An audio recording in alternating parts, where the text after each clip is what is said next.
लखनऊ से हैं, जहां समाजवादी पार्टी के राष्ट्रीय अध्यक्ष अखिलेश यादव ने बीजेपी की योगी सरकार को अयोध्या में नाबालिग लड़की से हुए रेप कांड पर जमकर कोसा है। उनका कहना है कि जब बीजेपी सरकार 7 साल से अधिक के सजा वाले मामलों में डीएनए का प्रावधान लाई है, तो इस घटना पर आखिर डीएनए कराने से वह क्यों बचना चाहती है।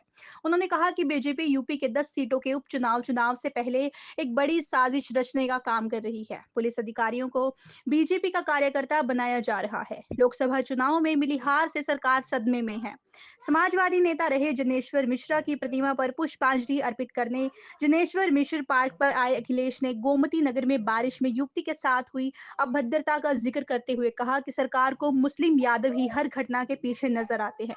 पत्रकारों से बातचीत में वह आरक्षण पर भी बोले। कहा कि अनुप्रिया पटेल को पिछड़ों के आरक्षण की चिंता है तो बीजेपी से दूरी बना ले।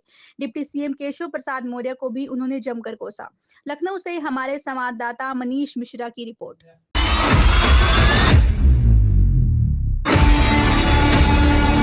तीसरा अयोध्या का, जिसमें कोई पॉलिटिकल पार्टी, अगर समाजवादी पार्टी ये बात कहती है कि डीएनए टेस्ट होना चाहिए, कैसे मुख्यमंत्री हैं ये, इन्हें कौन राय दे रहा है? ये कानून किसका संशोधित है?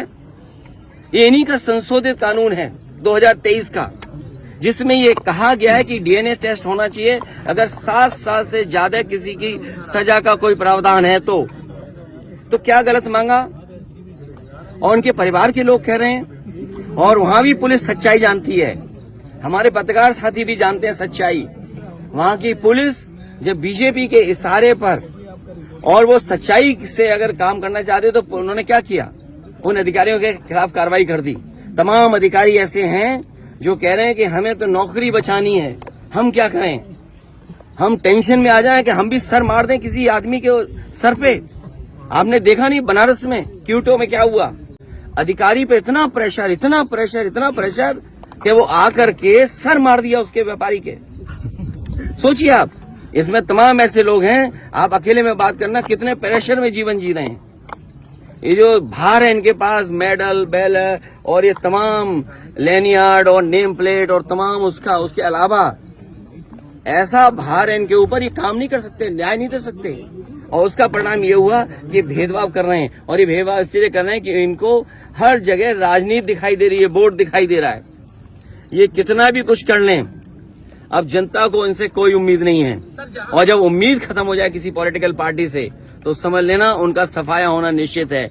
ये जो हारे हैं, इतना बुरा हारे हैं, जनता इससे भी बुरा इन्हें हराएगी, तभी इनका इलाज हो सकता है। चुनाव से पहले भारतीय जनता पार्टी षड्यंत्र करना चाहती है चुनाव से पहले, और उनका लक्ष्य पहले दिन से रहा है कि समाजवादियों को कैसे बदनाम किया जाए, और खास कर से के मुसलमानों को लेकर के उनकी जो सोच है वो अनडेमोक्रेटिक है, अनकॉन्स्टिट्यूशनल है।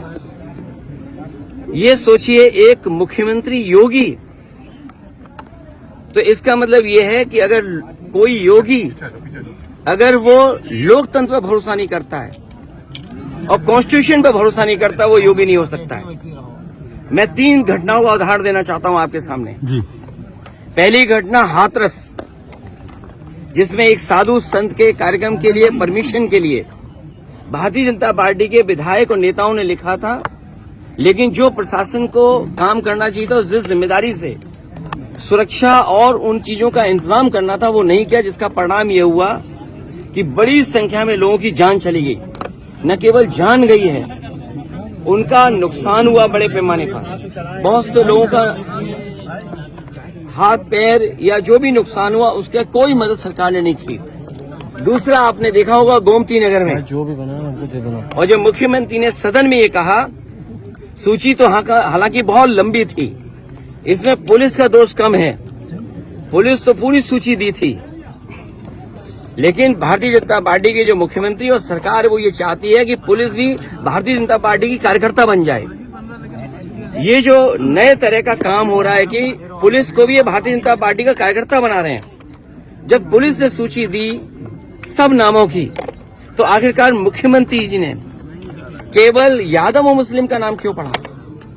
और सच्चाई पुलिस भी जानती है कि जिसमें कि यादव का जिसका नाम लिया है, सुनने में आ रहा है कि वो फुटिंग में नहीं था, जो कैमरे की जो तस्वीर है उसमें नहीं है, वो कैमरे में नहीं था, क्योंकि वो चाय पीने गया था और पुलिस को यादव मिल गया, इसलिए उसको जेल भेज दिया। मैं आपके सामने कहना चाहता हूं, ऐसे लोग जो कानून का उल्लंघन कर रहे हैं और भारतीय जनता पार्टी के कार्यकर्ता बनकर के काम कर रहे हैं, जब कभी भी सरकार आएगी ऐसे अधिकारियों के खिलाफ भी कार्रवाई होगी। संघर्ष रहा और जब कभी भी वो सरकार में ऊंचाई पर पहुंचे, उन्होंने अपने जीवन का सादा जीवन और अपना व्यवहारिक जीवन जो सब लोगों को जोड़ के रखते थे कभी नहीं दूर किया।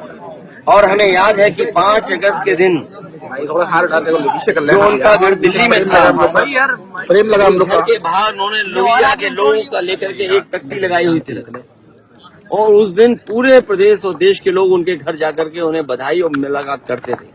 वो ऐसा संगम होता था जहां पर साहित्यकार, कवि, इंटेलेक्चुअल या समाज के हर वर्ग के लोग आकर के वहां मिलते थे। और समाजवादी नेता जनेश्वर मिश्र जी के उनके काम और उन्होंने जिस तरीके से हर वर्ग के लोगों को जोड़ के रखा, और उसी का परिणाम ये है कि आज भी समाजवादी आंदोलन जीवित है। इसको आगे बढ़ाना आज सबसे बड़ा, जब हम लोग जनेश्वर मिश्र को याद कर रहे हैं, संकल्प लेकर के जा रहे हैं। नमस्कार, मैं रुचि, आप देख रहे हैं दास्ताने हरियाणा, आपके हक की आवाज। अब देखिए हरियाणा से जुड़ी हर अपडेट सबसे पहले दास्ताने हरियाणा पर। इलेक्ट्रॉनिक्स मीडिया के साथ आप जुड़ सकते हैं हमारे साप्ताहिक समाचार पत्र के साथ, जो खबरों के साथ आपके हक की सीधी बात करता है। शासन और प्रशासन से जुड़े हुए तमाम बातें अब देखिए दास्ताने हरियाणा के साथ।